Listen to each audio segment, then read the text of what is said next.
We are back on the Zero Hour. I'm your host, Richard RJ Eskow, and it gives me great pleasure to introduce my next guest. She has a book out that has just been released in paperback that I've just finished reading, and I strongly encourage you to read. I enjoyed it very much.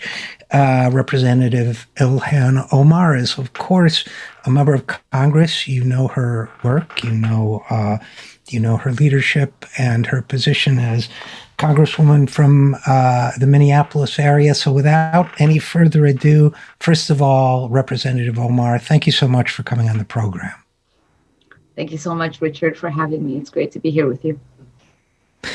It's good to have you. And the book is entitled, This is What America Looks Like, My Journey from Refugee to Congresswoman. And I never give praise I don't mean. I find diplomatic ways to praise other things instead if I have to. But I found it extremely readable as well as extremely interesting.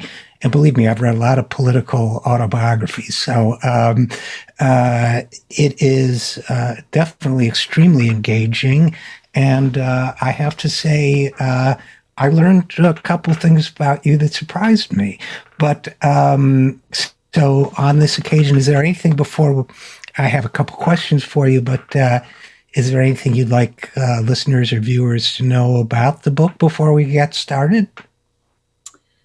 I mean, I think the one thing that is interesting about the book is that, there is a lot of conversations that people have about the history of immigration in this country. There's a lot of stories written about traditional immigrants who've come here that have come through different processes, but there isn't a lot written about the refugee experience. And I think that one aspect of this book people will find interesting. Well, go ahead. I definitely agree with that. In fact, one of the reactions I had is, 3 of my 4 grandparents were immigrants, and although nobody ever asked me, where are you from?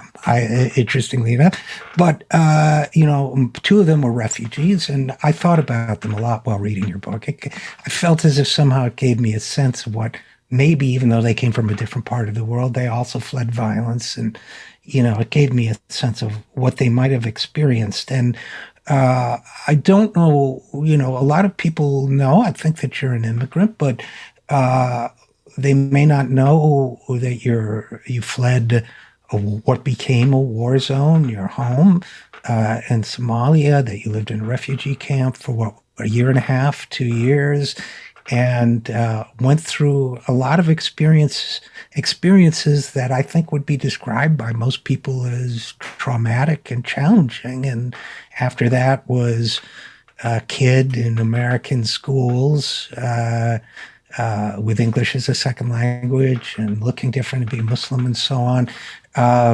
So it's enlightening to me. But I have to say, there were 2 things, certainly one thing about it that surprised me, having met you before and so on, which was I didn't realize you were such a fighter from an early age.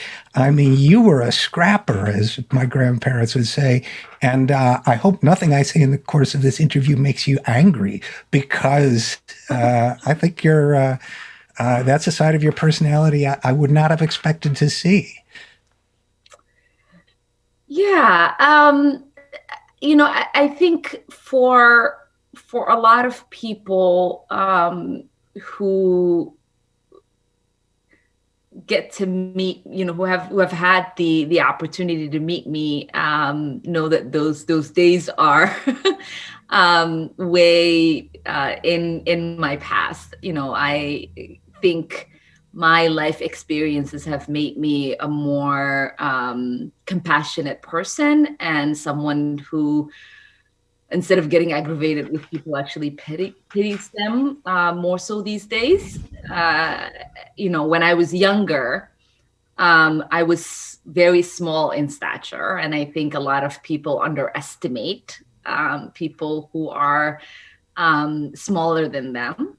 And I was never one to be underestimated, and I wanted to show people that it was never okay to be bullied, and for them to know, that you just also set the example that you have to stand up to bullies. So I've always defended myself, and that part isn't gone. I continue to do that as well. Well, I thought about that too because in reading it, it struck me, you are subjected to so much intense verbal abuse online and, on certain television and radio programs and, subject to social media heat of various kinds and attacks and misrepresentations of what you've said and so on. But it also occurred to me reading the book that when you've gone through war zones, refugee camps as a child, and some of the other experiences you've dealt with, it probably getting criticized on Twitter does not rank highly in terms of the things that might throw you off beam. But still, it can't be easy, right? I mean, nobody, I would think, likes to be the subject of constant hatred and abuse. And how do you cope with it these days? You know, I don't take any of it personal. I think my dad used to say it's hard to hate up close. And so I know that the people who I meet and am in conversations with don't ever say or behave in the ways in which folks online do. And so I know that they are projecting a lot of their stuff onto me, and it's not mine to own or defend or engage with.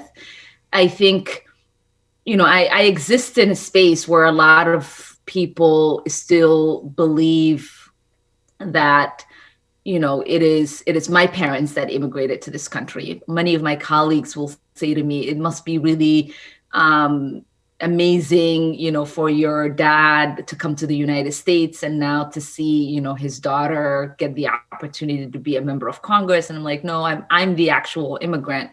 And the ability to be able to hold space not only for myself but everyone who has had the same lived experiences as me, who's never imagined seeing themselves in a position of power, I think it's a powerful thing. And I'm everything they said Obama was, right? I am East African born. I actually lived in a Kenyan refugee camp for 4 years. So a part of me is very deeply connected to Kenya. I am Muslim. I'm a practicing Muslim.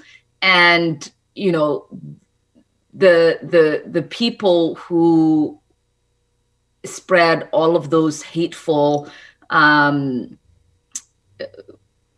negative things about President Obama and used, his father's identity as a weapon against his presidency and as a weapon to delegitimize his success and his ability to govern our country are still around. And now they've just found a new person to target.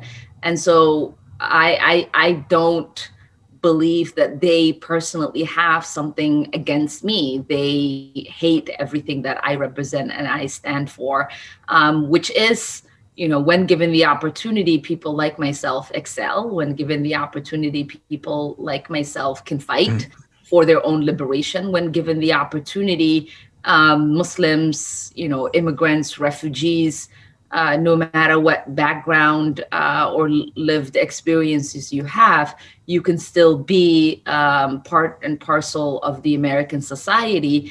And you can be in a position to actually create legislation that uplifts everyone in this country.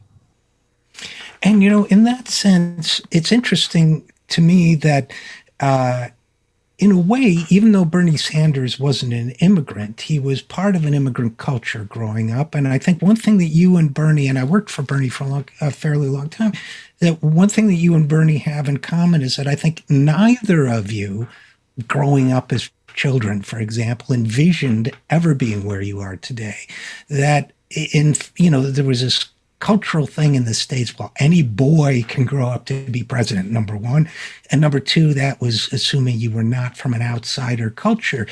And it seems to me maybe that in a way informs the way both of you do politics, because it seems to me that you and some others as well, a growing number of people, do politics in a different way, not as an end unto itself, but as a sort of extension of the rest of their life, something that fits in organically with their values and a way to express those that, could have come out in other ways, but a combination of drive and circumstance and opportunity put you and other people where they are, which is in political leadership roles. Does that make any sense to you, Representative Omar?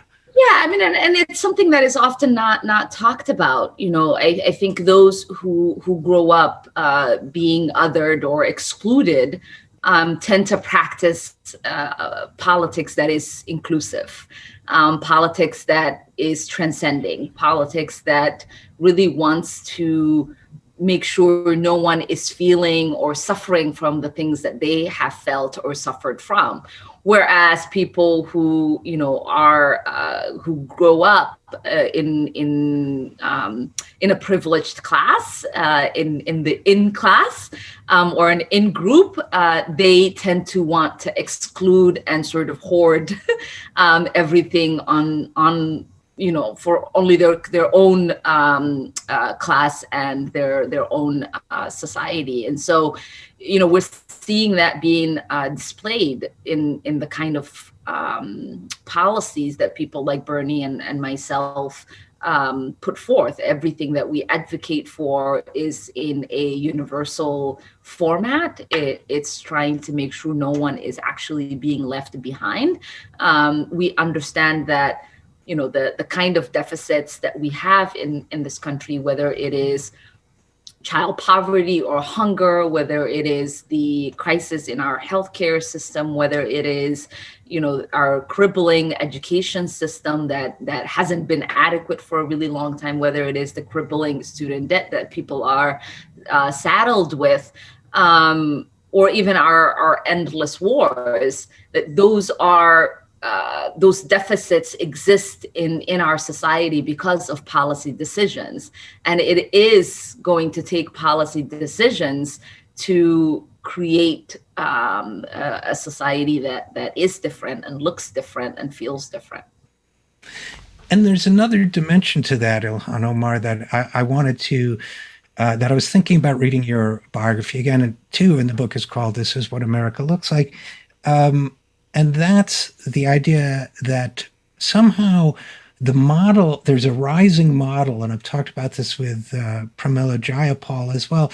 There's a rising model of what you might call activist politician or politician/activist versus sort of electoral office as an end in itself or a separate track. And you talk a lot in your book about you, first of all, in high school, how you and some others organized a group, Unity and Diversity or something like that.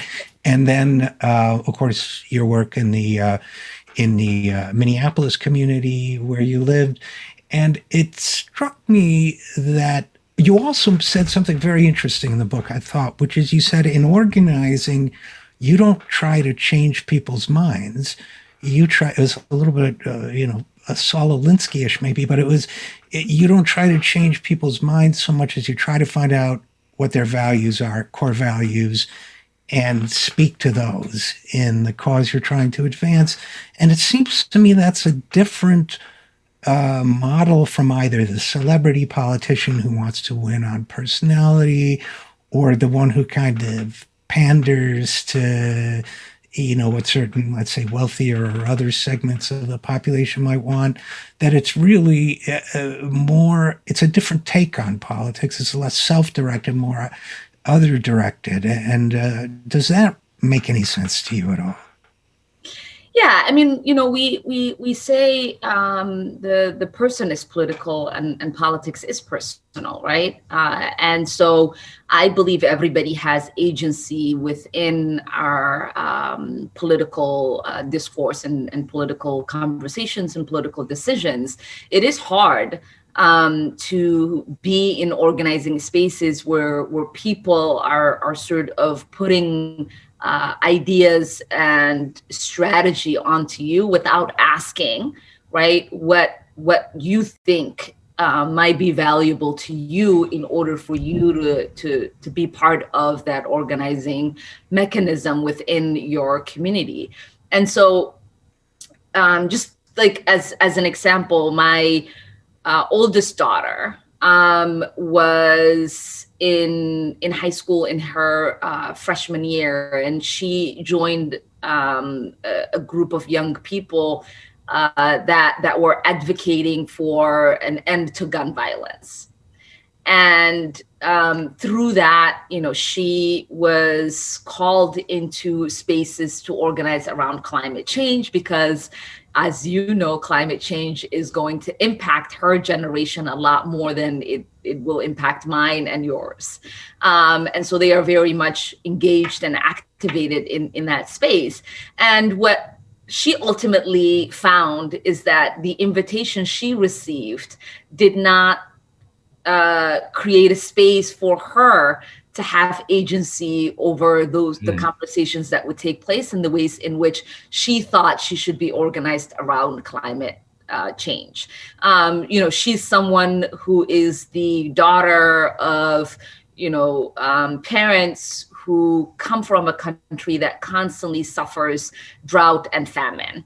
While her parents, myself and her father, were displaced because of civil war. Majority of the people that have been displaced in the last 20 years in Somalia has been due to drought. And so from her point of view, right, like she wants those kind of conversations to be included, and the climate,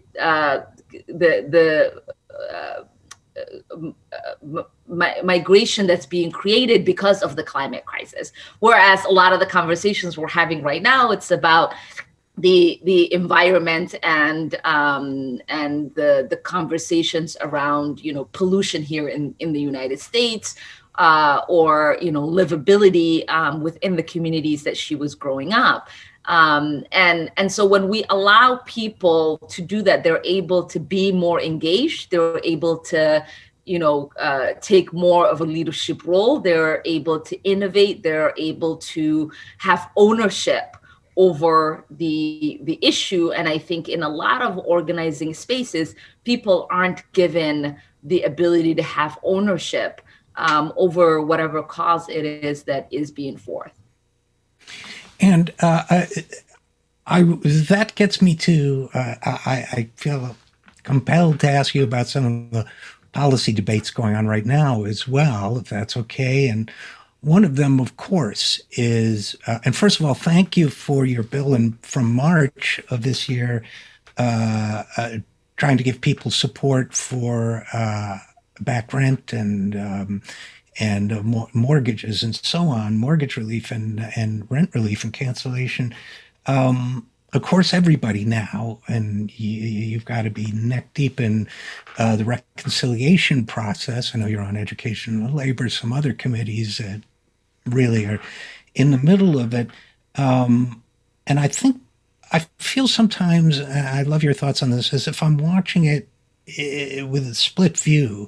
And one is obviously, one half of the screen, I want the bill to be as strong as possible. And I really appreciate all the great work, you as whip of the Congressional Progressive Caucus and others are doing to make sure it is as strong as possible.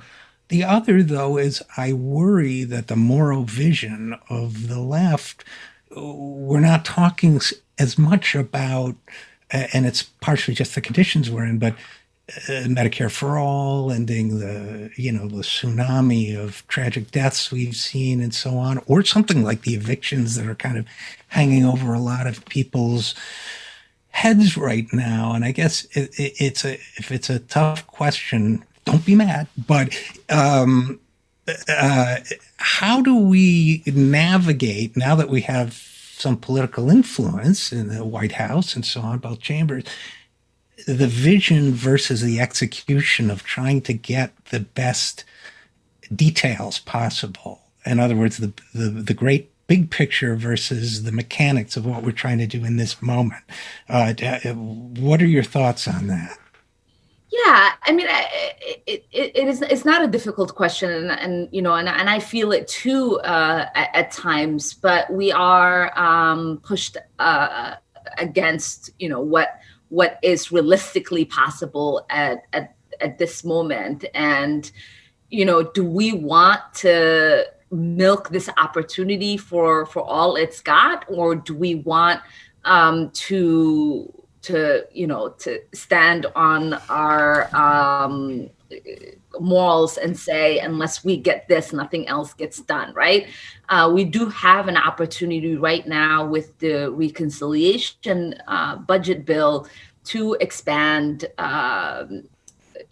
coverage for so many people, and to include things like dental, hearing, and vision coverage, and lower the age to, you know, 50. So there are things that are possible, and within reach. And I think, you know, I don't want to speak for the authors of the Medicare for All bill, but my understanding is that both Congresswoman Chayapal and, you know, Chairman Sanders in the Senate both feel like there is an opportunity for us to get something right now, and trying to find a way to push Medicare for all might not give us the opportunity to get anything at all.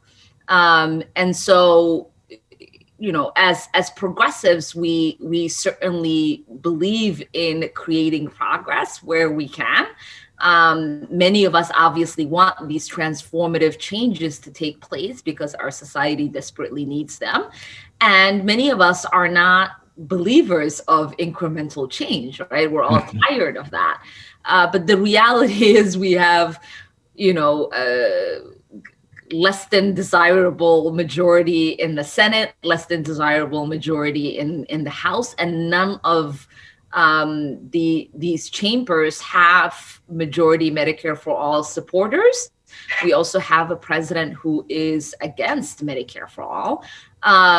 Now, if we had Bernie as president and we had a 50-50 majority in the Senate, and you know, we had the majority in the House, would we have done everything to push for his agenda to get Medicare for all? Of course, but that reality doesn't exist, and I think we're going to do what we can to get the expansions in place, which are at jeopardy right now. If you're following any of the conversations, Sure. we have two senators who are saying they're not interested in voting for a bill that is 3.5, which means a lot of the things that we care about as progressives are going to be on the chopping block. And there's a heavy debate right now happening in the Education and Labor Committee about, you know, childcare and pre-K and, you know, free college and all of those things. And these are battles that we're fighting every single day, because we just don't have the numbers in any single committee to even be, you know, the holdouts for those bills not to have a chance to pass in the committee, let alone, you know, on the floor. And then we have constituents who are obviously going to benefit from whatever little we are able to pass, who are not in a position to tell us, right, like, sink everything. We are not the Freedom Caucus. We actually came to Congress to govern, to produce legislation, to help advance causes. We're not people who are there to say, you know, government shouldn't be helping people, government shouldn't be functioning. And they were willing to take all kinds of votes because they weren't there to represent their constituents. Well, Ilhan, Omar, there are many more questions I would love to ask you, including the pipeline struggle you've been involved in, and including student debt cancellation, another one of those big issues that I hope we'll be able to revisit one of these days. But I know you're limited for time, and I'm trying to be a gracious host to let you go at time on time, even though I would like to talk more. So I just want to remind our viewers and listeners that the book is This Is What America Looks Like, kind of a double name, right? Because there's that reference to what people look like as immigrants, but also this is what America looks like if you come here at age 12, right? So this is what America looks like, my life from refugee to Congresswoman. So Ilhan Omar, I encourage people to read it. And as always, good to speak with you. And as always, thank you so much for coming on the program. Thank you, Richard, for having me. We'll be right back after this. I'm Richard RJ Eskow, and you're listening to The Zero Hour.